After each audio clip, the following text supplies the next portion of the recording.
Okay, folks, it's your buddy Mike Messier, Wonka, Mike's Instant Movie Review.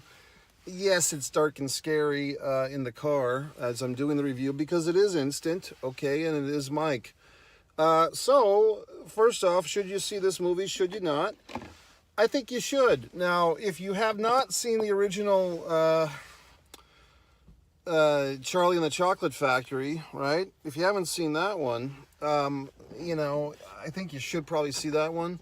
I'd be surprised if you haven't, but there might be some younger folks out there that have never seen it. When I was a child, when I was younger, the original, classic Willy Wonka and the Chocolate Factory, or Charlie, I should say, Charlie and the Chocolate Factory. That was the name of the book.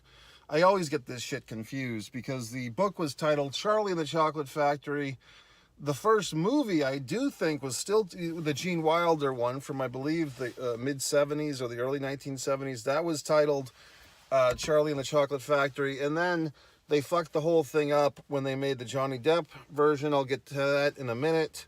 Willy Wonka and the fucking Chocolate Factory. They changed the title. They made Willy fucking Wonka the lead character, and Charlie was kind of diminished a bit. This one is a prequel. We have no Charlie. We have no four grandparents sleeping in the same bed. We have no golden ticket prize, but there's references and seeds are planted. So now we'll get on with it. I think you should see this movie if you liked the original. If, like me, you did not like the Johnny Depp version. No offense to Johnny Depp. It was just a really bad thing there. But this one, I think, is a nice prequel. And I was lovingly surprised that it was, in fact, a prequel rather than a remake. Because I had seen the trailer for this thing once or twice. It didn't register with me too much. The biggest thing was basically, okay, they took the pretty boy of the moment, Timothy Chalamet. All the teenage girls are going to be wetting their diapers about him. And they basically took Hugh Grant. I was a tad offended that they took Hugh Grant and made him in the singular Oompa Loompa as opposed to a real life little person.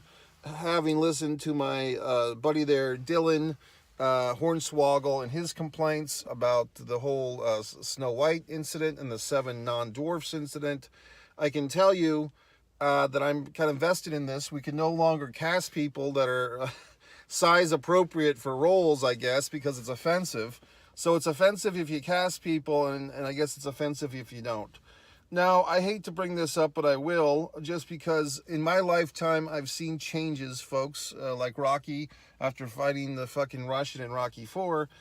This is what you might call a multicultural cast. Now, the definition of multicultural cast in Wonka is more black people than usual, okay? So there's really no, from my memory, not a lot of Asian folks being represented or other distinct ethnicities. I mean, how could you tell if a French person was in this movie as opposed to an Irish, or who the fuck would care?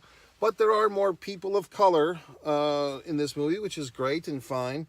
And I only mention that because if, just by memory, because I didn't go out and watch the original Charlie and the Chocolate Factory movie, but just thinking of movies like that and 20 or 30 years before The Wizard of Oz and stuff like that, there was not a lot of representation, okay?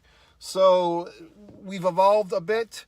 However, it does seem like the evolvement kind of stops with one group being kind of promoted and other groups. Like I said, I don't see a whole lot of Asian Americans in this movie, Wonka, but maybe I wasn't looking hard enough. There was Caucasian actors in this movie. How about that for a joke? Anyway, folks, I just say that some folks, probably younger people than me, could watch this movie and that wouldn't even occur to them. But I've been around long enough where these things have been debated and dissected and analyzed. And, people like, I don't know who the fuck else, but they're going to talk about this stuff. So I guess I have to throw it in the mix because maybe I watched too many goddamn YouTube videos about this shit where people talk about these things. And is this post-woke or not woke enough or too woke? In any event, look, there's two ways to look at this movie, or there's more than two ways. Having just enjoyed the movie, I could say, hey, I think it was really smart. Once the movie started and Chalamet starts singing, I didn't realize that this was going to be somewhat of a musical, not an annoying, tap dance musical, but songs, a lot of singing. A lot of that's handled by Chalamet. Um, I forgot that it was a prequel. That's a real smart move. Because the thing that killed Johnny Depp in his version, not that it's his fault, but he was the actor in it, and I don't know if that was fucking Tim Burton who directed or whoever the fuck else, but you can't outdo Wilder as fucking the Charlie and the Chocolate Factory, okay?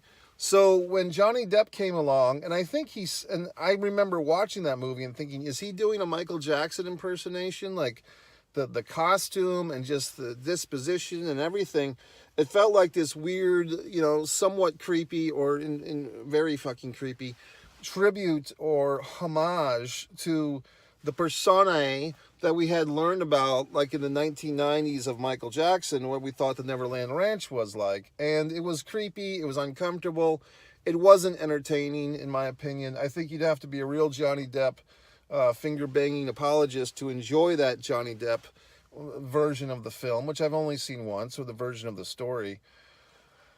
So I think that left a bad residue in everyone's mouth, and now here we are a generation later trying this pony again, and I think the smart move, folks, is you cast a guy in Chalamet who's a fan favorite. He's a pretty boy. Everybody loves him.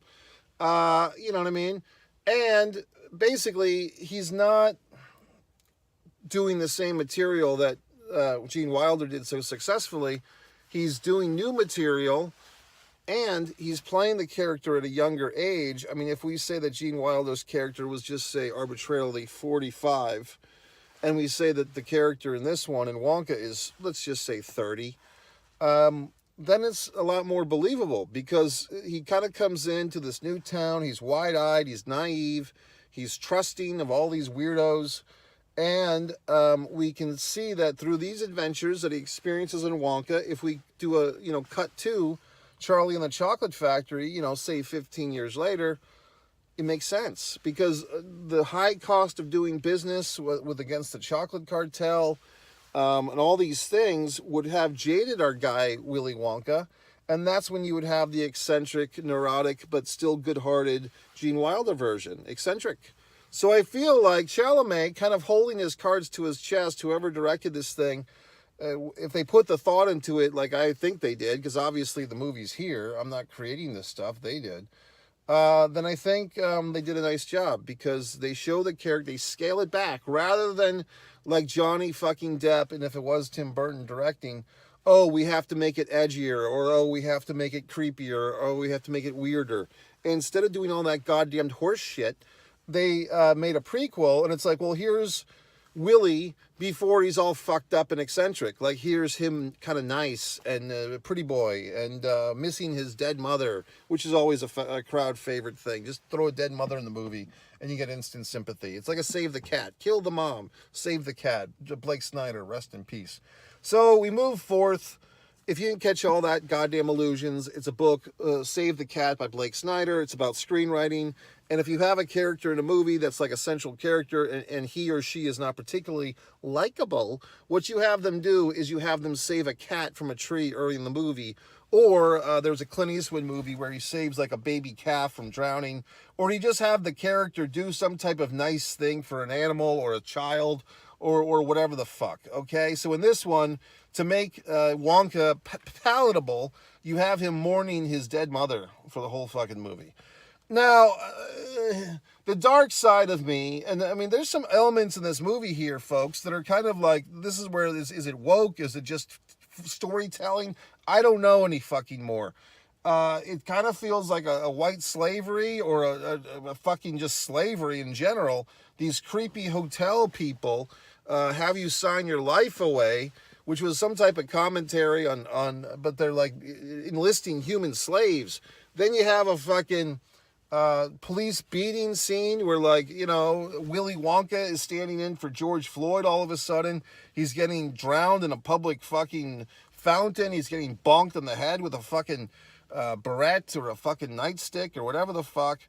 All these timely topics, folks.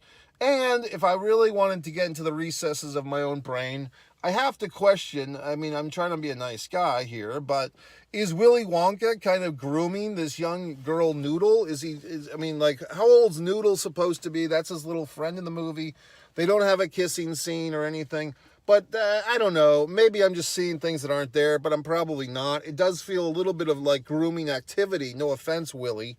But I mean, what the fuck can you do, right? I mean, it's like, but I think that's part of like Chalamet, although I'm thinking he's like 30 years old.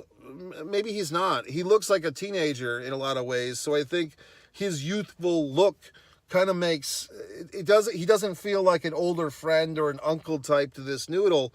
It kind of feels like, there are a couple, it's like the guy in college who's trying to pick up the high school girls or whatever the fuck. It feels a little bit creepy to me, but maybe to you didn't mind. Who the fuck knows? I mean, maybe that's your problem, viewer. So I don't know. I just thought it was kind of a tinge of grooming, perhaps, but who knows? And I don't recall this Noodle character in the Charlie and the Chocolate Factory thing. I think this is another add a character, add a storyline type of thing. And then we have our good old-fashioned white savior shit. Like, I'm telling you, I watch too many of these goddamn YouTube videos where people deconstruct the movies and they find agendas, and now they're all floating around in my precious little brain.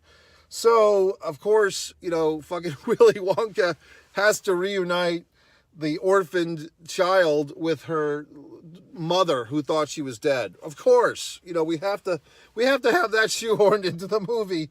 The white savior fucking Willy Wonka, whatever the fuck.